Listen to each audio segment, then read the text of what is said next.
The challenge of the Yukon.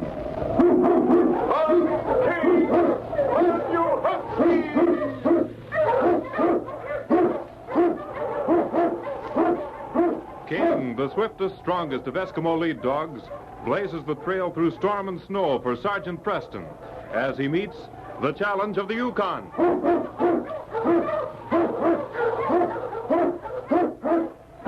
Sergeant Preston was typical of the small band of Northwest Mounted Police who preserved law and order in the Yukon during the gold rush of '98.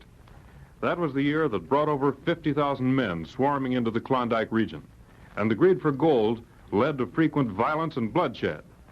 But in spite of the odds against them, the force preserved a splendid record in maintaining the right. The challenge of the North was answered, and justice ruled triumphant.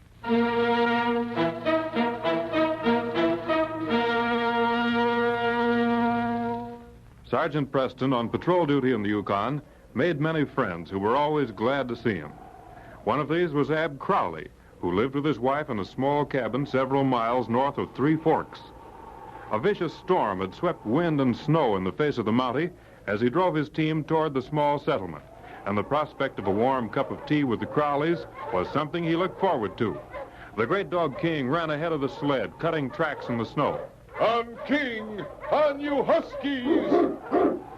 Not much further, King. Ah, there's the cabin. It's good to see that light.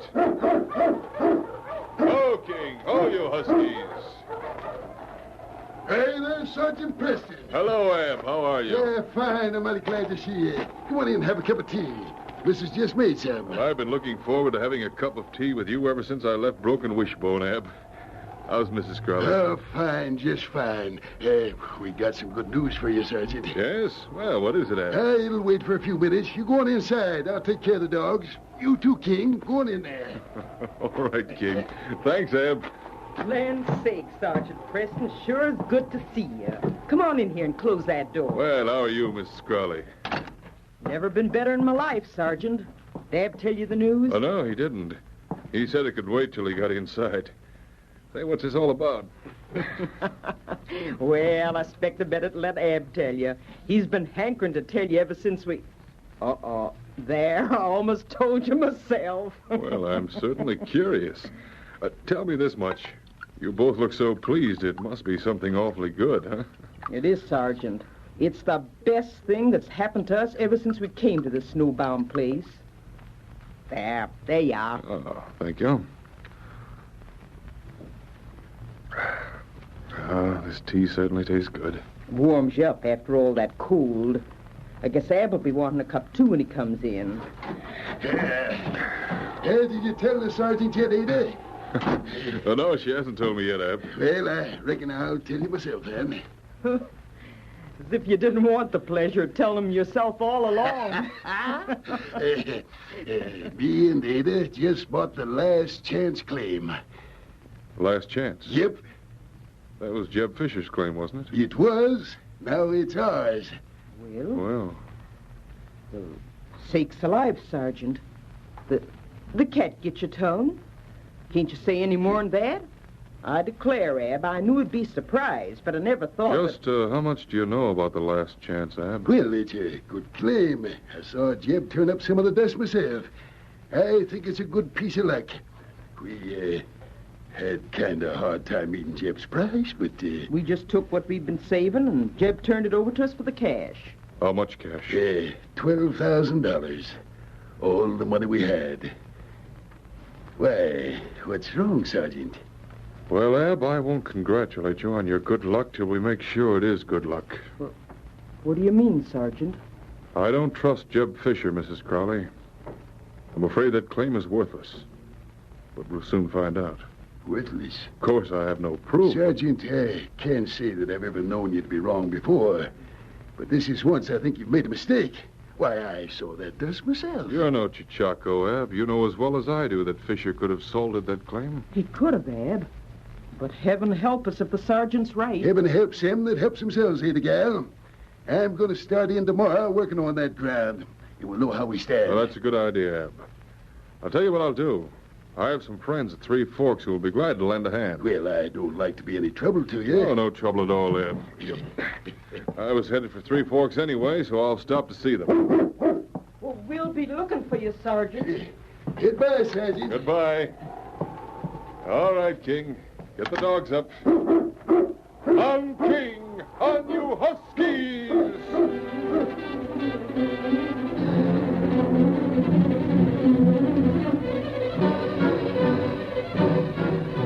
Sergeant Preston entered the Moosehead Cafe in Three Forks a short time later. As he moved through the room, he heard a boisterous laugh. So I have $12,000 in my pocket, and Crowley's got the deed to the last chance. You cleaned up on that deal. Yeah, I sure did. Poor old Crowley stuck for plenty. His own fault. I don't know, Jim. What do you mean? Seems to me it's a pretty yellow trick to pull on a couple as old as the Crowleys. Well, they wanted the last chance, didn't they? I sold it to them. $12,000 must have been all the money they got in this world. That don't mean nothing to me. Don't you feel at all sorry for folks like them? No, why should I? It was a business deal, that's all. I buy and sell property. Ain't none of my business how people get the money to pay for it, as long as it's cash on the line. You're loco, Sam. Yeah, I guess I just don't see things the way you do. Now listen and take it from me. You'll never get far in the Yukon if you go around feeling sorry for every guy that gets stuck. You're Jeb Fisher, aren't you? Why, yeah. What do you want with me, Monty? I understand Abner Crowley just bought your last chance claim. Yep. Fisher, you know there's no gold on that land. I don't know nothing about that land. I sold him the property. We turned up gold on it. You've sold it claims before. Crowley bought that claim, and I didn't guarantee nothing in writing. Whether you guarantee it or not, Crowley believes there's gold on that property. Then let him dig for it. Who knows? Maybe he'll find it. You oughtn't to talk to him like that, Jeb. Why not? The law ain't got nothing on me.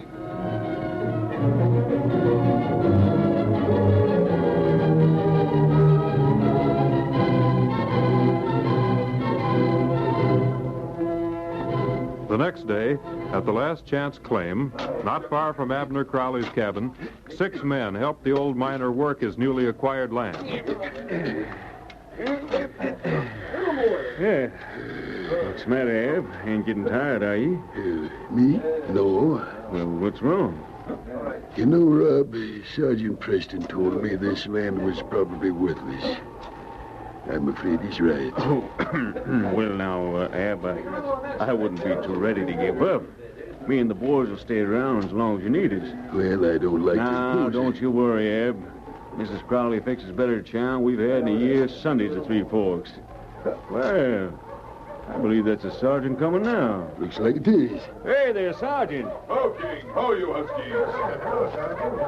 Well, Rob, see you kept your word. Yep, we've been pretty busy, all right. How's it going, Ab? Well, Sergeant, I think maybe you was right. Why, Ab? Poor Ada. I'll have to tell her we paid our $12,000 for a worthless piece of earth. All right. I told him, Sergeant, not to be so willing to give up. I'm not surprised, Ab. No, you told me, but I wouldn't believe you. Well, there's nothing for us to do now. I'm not so sure about that. Rob and I talked it over yesterday. And here's our plan.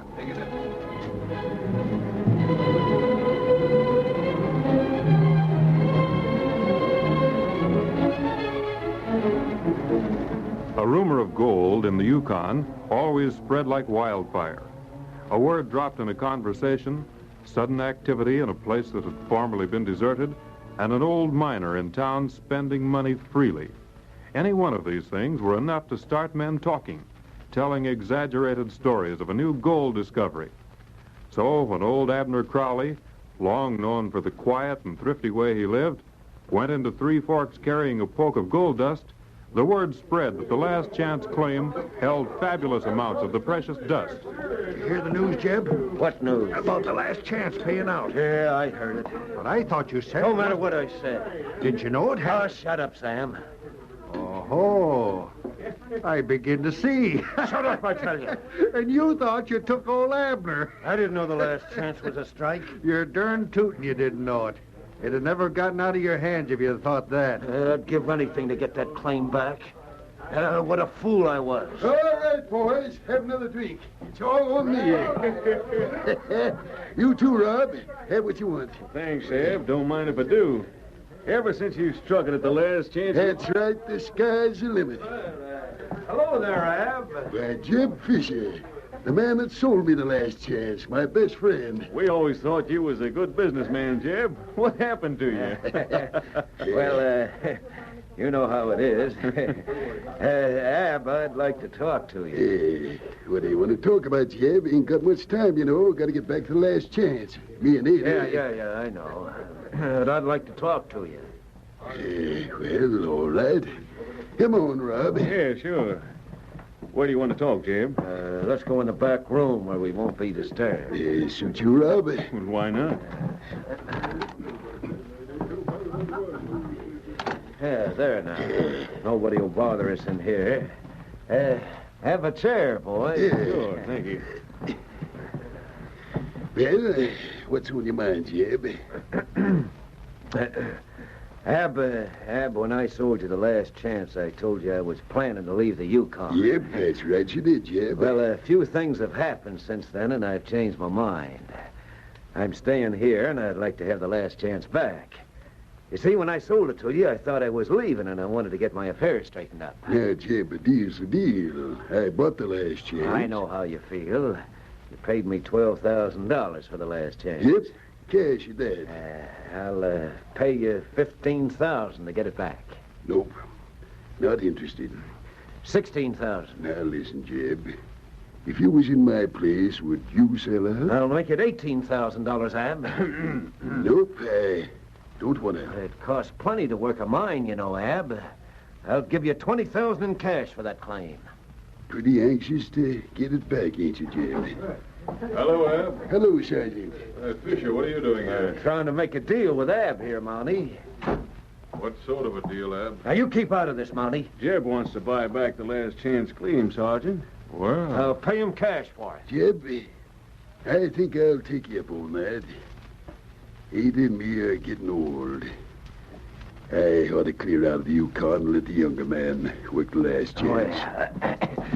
Glad you feel that way about it, Ab. I'll be right back with the money. The money here will witness the sale. What to tell you, Ab? Yep. Hope he don't take too long getting that money. Sam will have the money here in a minute, Ab. Yes, sir, I think you're being right smart about it. I hope so, Jeb. I certainly wish you the same kind of luck I had with the last chance. Here, Jeb. Oh, well, here you are, Ab. It's all there. Count it if you want. You better count it, Ab. Yep, all here. Well, Jeb, last chance is yours again. Here's the deed. Now, Rob, here's that $5,000 to pay back the boys for the gold they lent me and for working at the claim. The gold they lent you? Sure. I figured to look like a man that struck it rich ought to have some gold, so they got together and lent it to me. Look like a man that's... Say, what is this? You mean you didn't get that gold from the last chance? We ain't found any gold in it yet, Jeb. Why, you said... I didn't say nothing, Jeb. You came to me wanting to buy back the last chance, and I sold it to you. I've been swindled. You led me to believe you found gold there. If what you told me when you sold it was true, the gold's still there. I tell you, we ain't touched any of it. Why, you out? I wouldn't do that if I were you, Jeb. That was a fair sale. I saw it myself. Looks like you're stuck with your own bargain, Jeb. There's not a thing you can do about it. All right, boys, come on outside. This time I'll treat you the best in the house, and I'll pay for it with my money. Well, looks like Abner Crowley came out all right after all. Yes, King, the case is closed.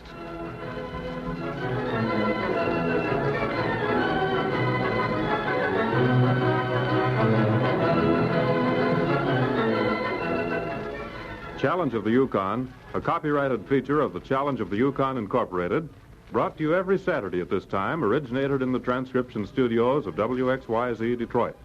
The characters and events in tonight's drama were fictitious. Bill Morgan speaking. This is the Michigan Radio Network.